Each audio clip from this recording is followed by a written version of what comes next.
Everybody, स्वागत है आप सबका एक बार फिर से on my channel Krishna Singh Dev. तो यहाँ हम मिल रहे हैं क्लास 10th के स्टूडेंट के लिए। क्लास 10th के स्टूडेंट्स जो कि अपना एग्जाम लिखने वाले इकोनॉमिक्स का आने वाले कुछ दिनों में, तो आपके लिए यहाँ पर चल रही है रिविजन सीरीज। इसमें हमने यूनिट नंबर 1 कम्प्लीटली ख़त्म कर दिया है। यूनिट नंबर 2 के हमने 2 चैप्टर्स कर लिए हैं एंड आज यूनिट नंबर 2 का ही लास्ट चैप्टर हम करने वाले हैं। और अगर टाइम परमिट करेगा तो हम मार्केट वाला मतलब यूनिट नंबर 3 भी यहाँ पर कंप्लीट कर लेंगे। चलिए स्टूडेंट्स, लेट गेट स्टार्टेड। लेकिन ये स्टार्ट करने से पहले चैनल को सब्सक्राइब करना है, इन वीडियो को लाइक एंड शेयर करना मत भूलिए, फिर ही आगे वीडियो देखने के लिए बढ़िएगा। ये रहा आपके सामने चैप्टर का पीडीएफ यहाँ दिखाई दे रहा है। तो सबसे पहले हम पढ़ेंगे कि कॉन्सेप्ट ऑफ सप्लाई में सप्लाई का मतलब क्या होता है। तो supply refers to the quantity of commodity offered for sale at a given price at a given market price in the given market at a given time. Okay, चलिए तो हमें क्या देखना है। सबसे पहली बात which you have to bear in your mind is that जब भी हम डिमांड पढ़ रहे थे, चाहे वो एलिमेंट्री थ्योरी ऑफ डिमांड हो, चाहे वो इलास्टिसिटी ऑफ डिमांड हो, दोनों ही जगह पर हमने डिमांड को पढ़ते टाइम कंज्यूमर की साइड को ध्यान में रखा है कि कंज्यूमर इंक्रीज इन प्राइस पर कैसे रिएक्ट करेगा and consumer decrease in price के ऊपर कैसे रिएक्ट करेगा। लेकिन जब हम सप्लाई पढ़ते हैं तो supply is related to the producer या सेलर साइड अप्रोच होती है यहाँ पे। तो ऑब्वियसली आपको ये बात समझ में बहुत आसानी से आ जाएगी कि क्यों एक सेलर हाई प्राइस पर ही अपना ज़्यादा सप्लाई करना चाहेगा, क्योंकि उसका प्रॉफिट मार्जिन वहाँ पर इंक्रीज हो जाता है। सप्लाई पढ़ने से पहले हमें एक कॉन्सेप्ट पढ़ना होता है, that is the difference between stock and supply. क्या डिफरेंस है बिटवीन स्टॉक एंड सप्लाई? तो अगर स्टॉक की बात करें तो quantity of commodity available with the producer at a point of time which is available for present और future sale is considered to be stock. मतलब जितना प्रोड्यूस होकर रख चुका है उसे हम बोलते हैं stock. That is the entire lot, that is the maximum quantity which can be supplied. Then उसमें से वो एट गिवन प्राइस पर कितना मार्केट में लेके आता है उसे हम बोलते हैं supply.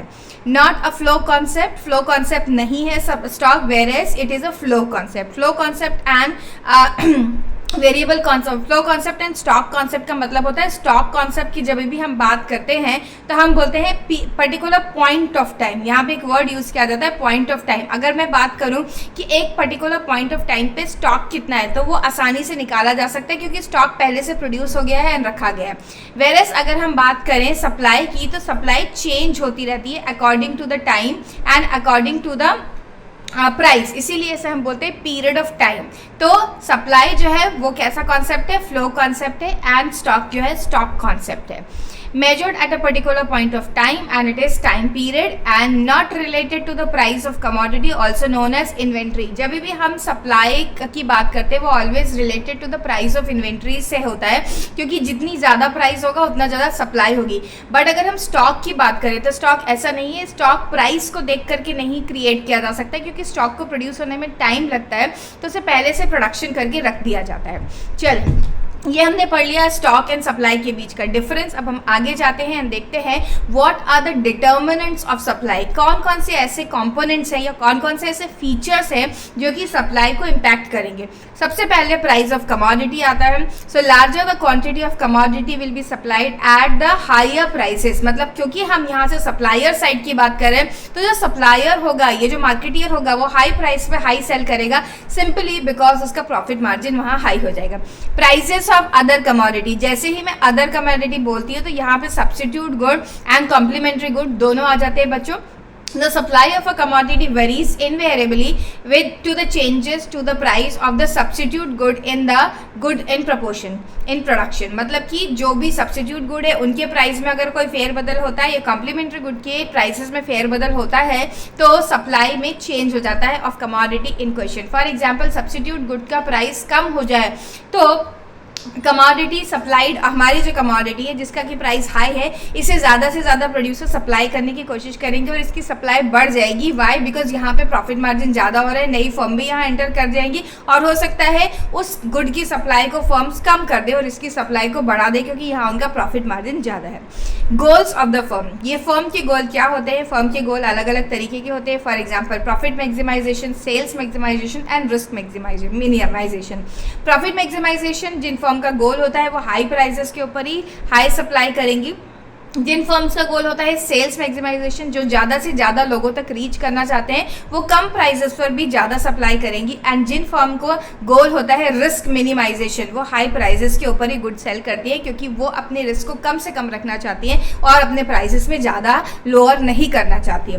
Prices of factors of production, one of the very important factor which affect the determines the supply is that कि हमारी कॉस्ट ऑफ प्रोडक्शन क्या आ रही है। फैक्टर्स ऑफ प्रोडक्शन की बात करें तो जो हमने यूनिट नंबर 1 में पढ़े हुए हैं, लैंड, लेबर, कैपिटल, एंटरप्रेन्योरशिप, वो है factors of production.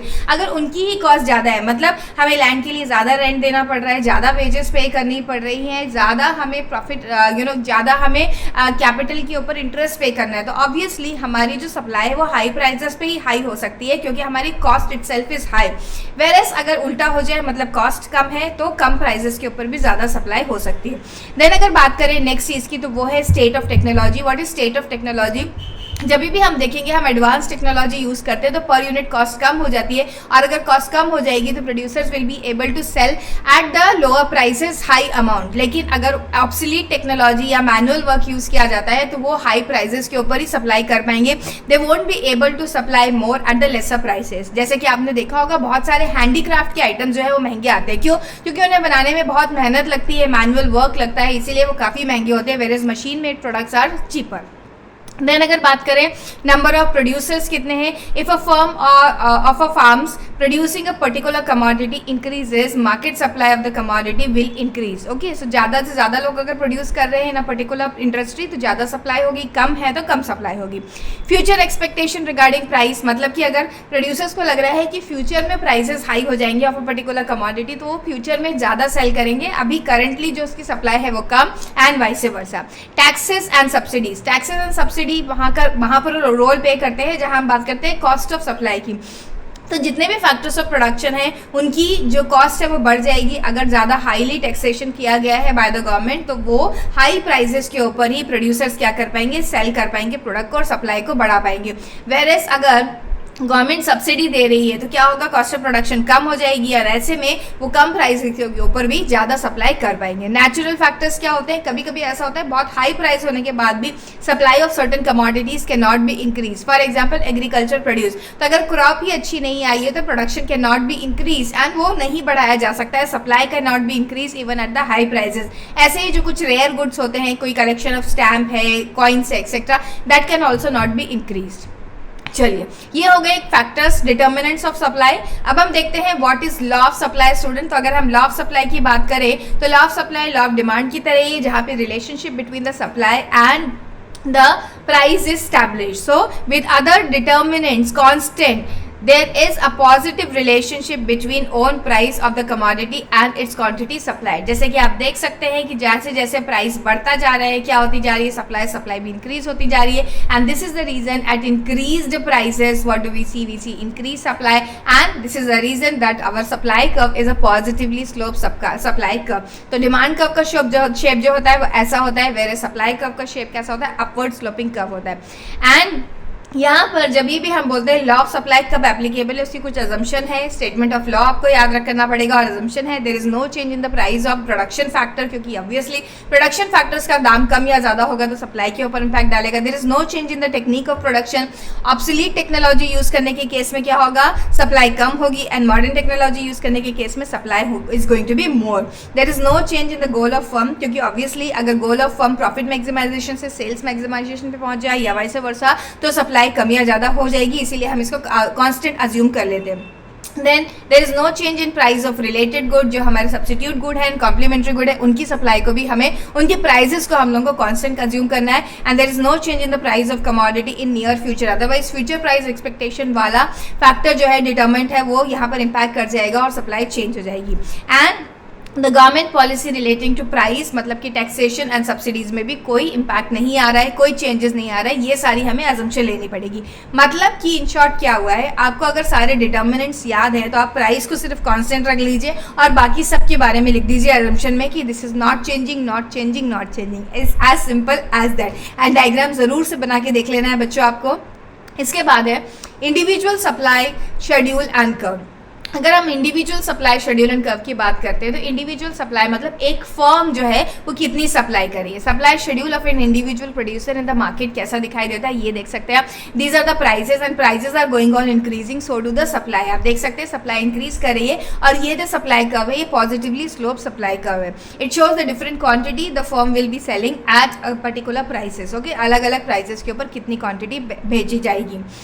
Supply curve and it's slope की बात करें तो यहाँ पर सप्लाई कर्व एंड स्लोप में मार्केट सप्लाई शेड्यूल की बात कर रहे हैं यहाँ पर हम। तो सप्लाई हॉरिजॉन्टल सबमिशन, जैसे हमने डिमांड में भी पढ़ा था, horizontal submission of the individual demand is called market demand. Similarly यहाँ पर horizontal submission of market supply, individual supply is called market supply. जैसे कि एक मार्केट में there are two firm A and firm B, उन दोनों का जब मैंने हॉरिजॉन्टल सबमिशन कर लिया एट ₹10 प्राइस पे, क्या हो रहा है यहाँ पर 5000 kg पर मंथ सेल किया जा रहा है और यहाँ पर 4000 पर kg सेल किया जा रहा है पर मंथ। तो हम इन दोनों को ऐड कर लेंगे और यहाँ पर आ जाएगा हमारा मार्केट सप्लाई। ओके, तो मार्केट सप्लाई मतलब हॉरिजॉन्टल सबमिशन, हमने सबकी सप्लाई का हॉरिजॉन्टल सबमिशन कर दिया, ये देखिए स्टूडेंट, एंड इस तरीके से हम पहुंच गए मार्केट सप्लाई पे। अगर आप मार्केट सप्लाई कर्व को देखते हैं तो ये ज़्यादा इंक्लाइन टुवर्ड्स एक्स एक्सिस दिखाई देता है, मतलब कि ज़्यादा फ्लैटर कर्व दिखाई देता है। यही बात मैंने आपको डिमांड में भी बोली थी। एक्चुअली एक बार डिमांड का चैप्टर पढ़ने के बाद ये सप्लाई जो है बहुत ईजी हो जाता है, आप काफ़ी आसानी से इसे समझ पाते हैं। चलें अब देखते हैं change in quantity supplied and movement में क्या डिफरेंस है। जब भी वर्ड मूवमेंट स्टार्ट होगा तो मूवमेंट का मतलब है जब हम बात कर रहे हैं कॉन्ट्रैक्शन की या फिर एक्सपेंशन की, मतलब हम एक ही डिमांड कर्व पे इंक्रीज इन सप्लाई या डिक्रीज इन सप्लाई की बात करें, इसे बोला जाता है इंक्रीज इन क्वांटिटी सप्लाइड या decrease in quantity supply. And इसका एक ही रीजन होता है, दैट इज प्राइस। मतलब अगर प्राइस इंक्रीज हो जाएगा तो एक्सटेंशन इन सप्लाई होगा। फॉर एग्जाम्पल यहाँ पर P3 से जब प्राइस ऊपर चला गया P1 पे, तो ये A3 से A के बीच का A1 का जो मूवमेंट है इसे बोला जाता है एक्सटेंशन या एक्सपेंशन ऑफ सप्लाई। वेयरएज अगर A2 से A1 की बात करूं तो आप देख सकते हैं नीचे करस्पॉन्डिंगली सप्लाई कम हो रही है। क्यों? क्योंकि यहाँ पर प्राइस P2 से गिर करके P1 पर आ गया, तो obviously supply is going to be lesser. तो ये वाला जो A2 से लेकर A1 पर मूवमेंट हुआ है इसे बोला जाता है कॉन्ट्रैक्शन इन सप्लाई, और A3 से A1 पे जो मूवमेंट हुआ है इसे बोला जाता है एक्सपेंशन ऑफ सप्लाई। तो जब हम देखते हैं राइट वर्ड मूवमेंट होता है तो उसे बोलते हैं एक्सपेंशन, और जब लेफ्ट वर्ड मूवमेंट होता है उसे बोलते हैं क्या? उसे बोलते हैं contraction. Increase in on price of commodities का रीजन होता है इंक्रीज इन क्वांटिटी सप्लाई से बोला जाता है, it is also known as extension of supply. Then अगर हम बात करें डाउनवर्ड मूवमेंट की, तो डाउनवर्ड मूवमेंट को बोला जाता है डिक्रीज इन, इसका जो रीजन है decrease in on price of commodity होता है, एंड इसे डिक्रीज इन क्वांटिटी सप्लाइड भी बोलते हैं, and also known as contraction of supply. बच्चों ये आपको बहुत अच्छे से प्रैक्टिस कर लेना है डायग्राम बना के, क्योंकि हम रिविजनरी वीडियो कर रहे हैं तो अभी हमारे लिए डायग्राम के साथ साथ ऐसे प्रैक्टिस करना पॉसिबल नहीं होगा, बट मैं पूरी उम्मीद करती हूँ कि आप सभी से इसी तरह से प्रैक्टिस करेंगे जैसे मैं आपको बता रही हूँ। चले अब देखते हैं चेंज इन सप्लाई का मतलब क्या होता है। Movement along the supply curve मतलब एक ही सप्लाई कर्व पे सप्लाई या तो इंक्रीज हो रही है या डिक्रीज हो रही है, वहां पे प्राइस चेंज हो रहा है, that is the reason. But अगर प्राइस कांस्टेंट रहे लेकिन फिर भी सप्लाई इंक्रीज या डिक्रीज हो तो ऑब्वियसली सेम सप्लाई कर्व पे ये नहीं होगा, सप्लाई कर्व उठ के लेफ्ट में चला जाएगा या राइट में चला जाएगा। एक अच्छी बात यह है कि चाहे हम डिमांड की बात करें चाहे सप्लाई की बात करें, हम राइटवर्ड मूवमेंट या राइटवर्ड शिफ्ट को इंक्रीज बोलते हैं। मतलब अगर राइटवर्ड मूवमेंट की बात होती है तो उसे बोला जाता है एक्सटेंशन, एंड राइटवर्ड शिफ्ट की बात होती जाए तो उसे बोलते हैं इंक्रीज इन सप्लाई। जैसे कि आप यहाँ देख सकते हैं जब S1 से S2 पे सप्लाई चली गई, यू कैन सी Q1 से Q2 सप्लाई हो गई है, एंड इसे बोला जाता है increase in supply. Okay, whereas अगर ये मेरा ओरिजिनल सप्लाई कर्व है और यहाँ पर मेरी सप्लाई शिफ्ट हो गई है S1 से S3 पे, सो इसे बोलते हैं decrease in supply. And decrease in supply can be because of factors other than price, price को छोड़ के और कोई भी फैक्टर्स की वजह से हो सकती है। तो सप्लाई इंक्रीज कब होती है? जब राइट में सप्लाई कर्व शिफ्ट हो जाता है, एंड सप्लाई डिक्रीज होती है जब सप्लाई लेफ्ट में शिफ्ट हो जाता है।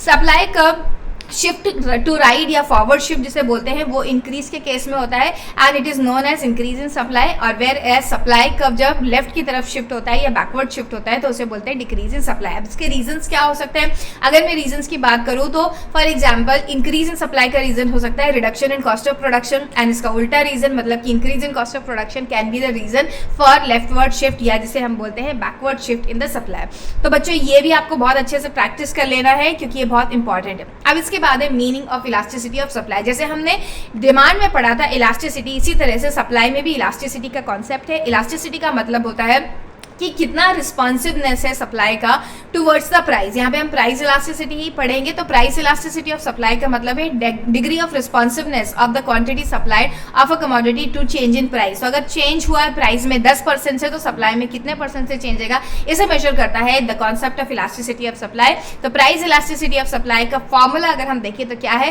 Percentage change in quantity supply divided by percentage change in price. This is the formula students. चलिए हम आगे देखें, degree of elasticity of supply की अगर हम बात करें तो degree of elasticity of supply again 5 type की होती है। एक होता है परफेक्टली इलास्टिक सप्लाई और जिसे हम बोलते हैं इन्फिनिट सप्लाई। ये सप्लाई कर्व भी वैसा ही होता है जैसा कि हमारा डिमांड कर्व होता है, मतलब कि मैं यहाँ छोटू सा बना के देती हूँ, ये आपका कैसा है, this is parallel line to X axis. Perfectly elastic supply कैसा होता है, परफेक्टली इनइलास्टिक सप्लाई कर्व होता है जहां पर आपका parallel line to Y axis होता है। Unitary elastic supply curve 45 degree line होती है। इलास्टिक सप्लाई को हम बोलते हैं it starts from somewhere here and sorry it starts from, इसे कट कर देती हूँ क्योंकि मुझे इरेजर नहीं दिखाई दे रहा है अभी। इलास्टिक सप्लाई जो होती है it start somewhere from here and in elastic supply start somewhere from here. तो ये है various degrees of elasticity of supply, 5 type of elasticity of supply जो कि हमने डिमांड में पढ़ा था। बिल्कुल वैसे इनके डायग्राम्स आपको अच्छे से प्रैक्टिस कर लेना है स्टूडेंट्स। चले अब आगे देखते हैं, आगे का कॉन्सेप्ट है परसेंटेज मेथड। क्या होता है ये परसेंटेज मेथड, हमको बहुत डिटेल में नहीं पढ़ना है, सिर्फ ये वाला फॉर्मूला आपको याद रखना है। Quantity supply divided by change in quantity supply divided by change in price multiplied by original price divided by original quantity. Numerical आपसे जो क्वेश्चन है यहाँ से नहीं पूछे जाएंगे। अब देखते हैं what are the factors which affect the elasticity of supply. जैसे कि हमने पहले पढ़ लिया what are the factors which are determining the supply, उसी तरीके से हमने ये देखना है कि what are the factors which are determining the elasticity of supply. तो सबसे पहले है possibility of shifting from production. If production can shift easily from one, if a producer can shift easily from one production to another production, तो क्या होगा, elasticity ज़्यादा होगी। लेकिन अगर बहुत हैवी इन्वेस्टमेंट है in machinery other equipments and all, then shift जो है थोड़ा मुश्किल हो जाएगी एंड जो सप्लाई की इलास्टिसिटी है वो कम हो जाएगी स्टूडेंट।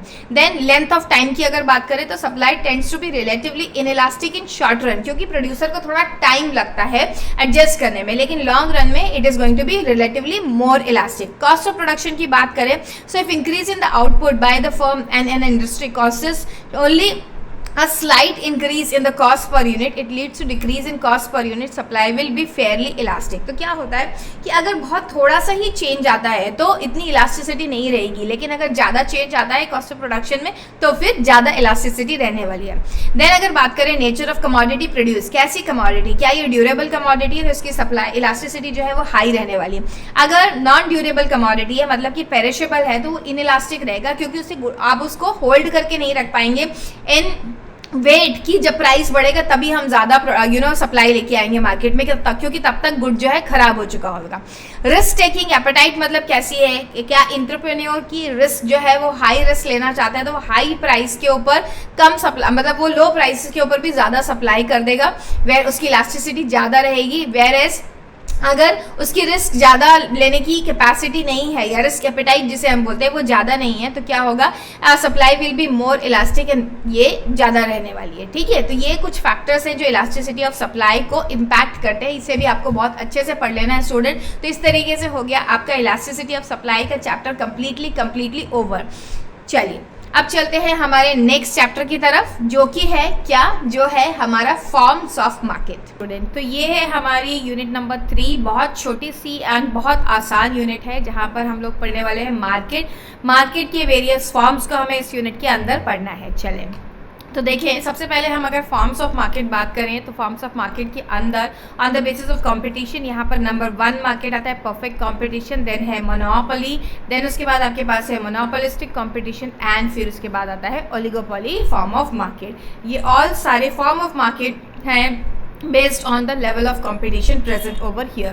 सबसे पहले बात करेंगे perfect competition की। So perfect competition is a market situation where there are large number of buyers and sellers and selling identical products। सबसे important बात जो होती है perfect market की, यहाँ पर जितने भी products sell किए जाते हैं they are identical in all respect, shape, size and every other thing, so they are not changed from each other।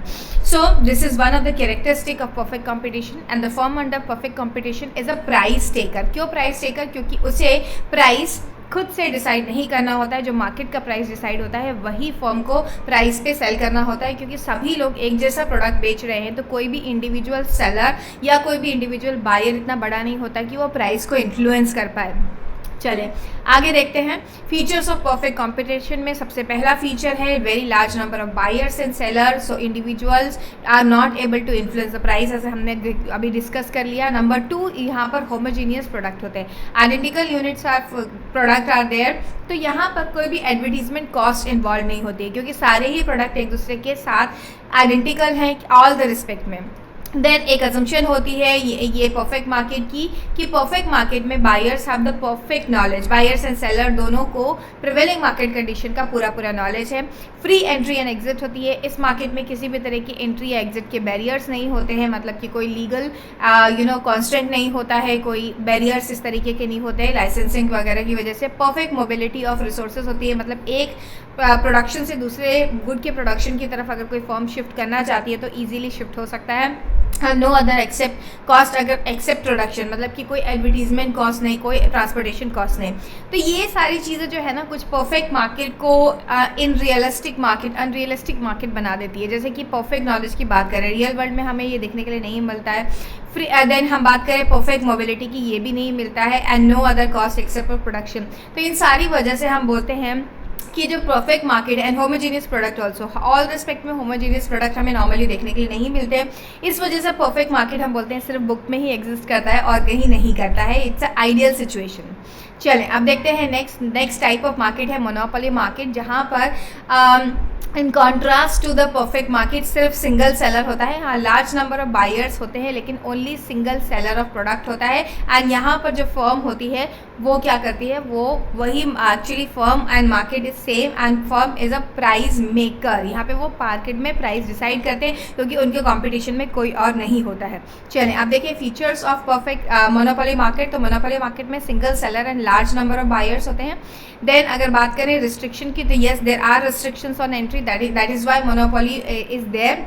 सो उनके ऊपर पूरा कंट्रोल होता है, या तो टेक्नोलॉजी उस गुड को प्रोड्यूस करने की उन्हीं के पास है, कॉपीराइट पेटेंट्स है, या फिर एग्रीकल्चर बेस्ड कोई प्रोडक्ट है और उन्हीं के पास उसका रॉ मटेरियल अवेलेबल है और किसी के पास नहीं है। कुछ इस तरीके की वजह से ये जो परफेक्ट जो मोनोपोली है वो स्टैब्लिश होती है। नो क्लोज सब्सिट्यूट, मोनोपोली में सबसे खास बात ये होती है कि मोनोपोली का कोई भी क्लोज सब्सिट्यूट अवेलेबल नहीं होता है। Firm is price maker, firm को प्राइस डिसाइड करने की पूरी स्वतंत्रता होती है।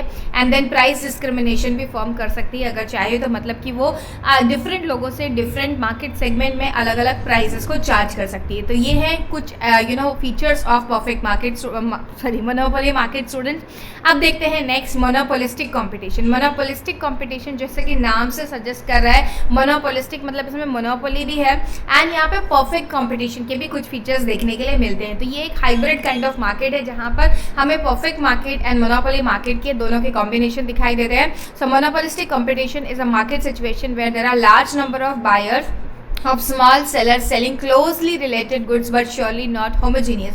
तो गुड्स जो है काफ़ी close substitute to each other है लेकिन these are not the homogeneous product। monopolistic competition includes the features of monopoly and perfect competition। इसमें monopoly और perfect competition दोनों आता है। यहाँ पर हम फास्ट मूविंग कंज्यूमर गुड्स के एग्जाम्पल को देखते हैं। बहुत सारे गुड्स जो हम रोज़मर्रा की ज़िंदगी में यूज़ करते हैं वो सारे के सारे मोनोपोलिस्टिक कंपटीशन के अंदर आते हैं, जैसे Colgate, Closeup, Pepsodent etcetera. They are close substitute to each other, लेकिन क्या वो होमोजीनियस है? नहीं, प्रोडक्ट आर नॉट होमोजीनियस। तो ये एग्जांपल है मोनोपोलिस्टिक कंपटीशन का। चलिए फीचर्स ऑफ मोनोपोलिस्टिक कंपटीशन लिख लेते हैं। तो यहाँ पे large number of small buyers and sellers हैं, यहाँ पे बहुत सारे large number of buyers and sellers होते हैं एंड दे आर सेलिंग कैसे प्रोडक्ट बेच रहे होते हैं, they are selling the products which are close substitute to each other. मतलब वो होमोजीनियस प्रोडक्ट नहीं बेच रहे लेकिन बहुत close substitute to each other बेच रहे हैं। नॉन प्राइस कंपटीशन इस फॉर्म में पाया जाता है, इस काइंड ऑफ मार्केट में पाया जाता है। नॉन प्राइस कंपटीशन मतलब instead of giving price discount वो क्या करते हैं कि एक क्वांटिटी डिस्काउंट दे देते हैं। फॉर एग्जांपल 1 kg के साथ 200 ग्राम फ्री, या 1 kg प्रोडक्ट के साथ आपको कोई दूसरा प्रोडक्ट फ्री दे दिया जाएगा। इस तरीके के कंपटीशन को बोलते हैं हम नॉन प्राइस कंपटीशन। देन यहाँ पर फ्री एंट्री एंड एग्जिट होती है, ये परफेक्ट मार्केट की तरह है। ये वाला पॉइंट भी कुछ परफेक्ट मार्केट की तरह था। नॉन प्राइस कंपटीशन अपने आप में यूनिक पॉइंट है इसका। देन इम्परफेक्ट नॉलेज, जैसे कि परफेक्ट नॉलेज मार्केट में हमने देखा ना, परफेक्ट नॉलेज होता है buyers are aware of all the buying condition, market condition, लेकिन यहाँ पर नहीं होता है। यहाँ पर क्या होता है, इनपरफेक्ट कंपटीशन होता है, ओके, इनपरफेक्ट नॉलेज होता है about the market condition. So these are some of the features student of monopolistic competition. अब लास्ट टाइप ऑफ कंपटीशन पे हम आ गए हैं, वो है oligopoly. Oligopoly is a market situation where there are only few dominant firms, कुछ large firm होती हैं, डोमिनेंट फर्म होती हैं, and price and output decisions of one firm are affected by the rival firm and they बहुत ही कैसे substitute, बहुत close substitute बेचते रहते हैं ये प्रोडक्ट। सो इसका एग्जांपल है जैसे कार इंडस्ट्री इन इंडिया, यहाँ पे बहुत सारी फर्म नहीं है, बहुत सारी firm like fast moving consumer goods नहीं है, थोड़ी ही फर्म है और वो एक दूसरे की राइवल फर्म है। फीचर्स ऑफ ओलिगोपोली की बात करें तो सबसे पहला फीचर इसका इंटरडिपेंडेंस है, मतलब कि अगर एक फर्म अपने प्राइसेस में कुछ चेंजेस लाती है तो दूसरी फर्म ज़रूर लेके आती है इन रिस्पॉन्स टू इस। ये एक unique feature of oligopoly market का है। नेचर ऑफ प्रोडक्ट कैसा होता है, firms produce either homogeneous product और डिफरेंशिएशन प्रोडक्ट, दोनों तरीके की ओलिगोपोली देखने के लिए मिल सकती है, जहाँ पे हमारे एकदम एक जैसे प्रोडक्ट भी मिल सकते हैं या फिर क्लोज सब्स्टिट्यूट मिल सकते हैं। इसका जो डिमांड कर्व होता है वो इनडिटर्मिनेट डिमांड कर्व होता है, क्योंकि बहुत ही ज़्यादा इंटरडिपेंडेंस होती है दूसरी फर्म के ऊपर, तो थोड़े से प्राइस की वजह से भी बहुत ज़्यादा डिमांड में चेंज आ जाता है, इसीलिए हम बोलते हैं इनडिटर्मिनेट डिमांड कब होता है। यहाँ पर भी नॉन प्राइस कंपटीशन होता है just like monopolistic competition, and यहाँ पर भी बैरियर्स टू एंट्री होते हैं। यहाँ पर इजीली एंट्री एंड एग्जिट नहीं होती है मार्केट से, बिकॉज यहाँ पर काफ़ी हैवीली इन्वेस्टेड रहती है फर्म। सो बच्चों ये हो गया हम लोगों का ओलिगोपोली मार्केट भी खत्म। इस तरीके से आपकी यूनिट नंबर 3 मार्केट वाली भी यहाँ पर खत्म हो गई है। I hope you are enjoying this revision and yes, अगर आप एंजॉय कर रहे हैं तो आप इस चैनल को दूसरों को रिकमेंड करिए और अपने जूनियर्स को भी ज़रूर बताइए कि कमर्शियल स्टडीज़ के लिए एंड इकोनॉमिक्स के लिए, क्लास 10 ICSE के लिए यहाँ पर मेरा चैनल कृष्णा सिंहदेव अवेलेबल है, क्योंकि बहुत सारे बच्चों को कमर्शियल स्टडीज़ एंड इकोनॉमिक्स के लिए ठीक से क्लासेस नहीं मिल पाती है। चलिए फिर मिलते हैं, तब तक अपनी पढ़ाई को जारी रखिए। हम लोग आगे आने वाले समय में कुछ और यूनिट्स को रिवाइज करेंगे, तब तक आप अपने एग्ज़ाम की प्रिपरेशन को अच्छे से रेडी रखिए।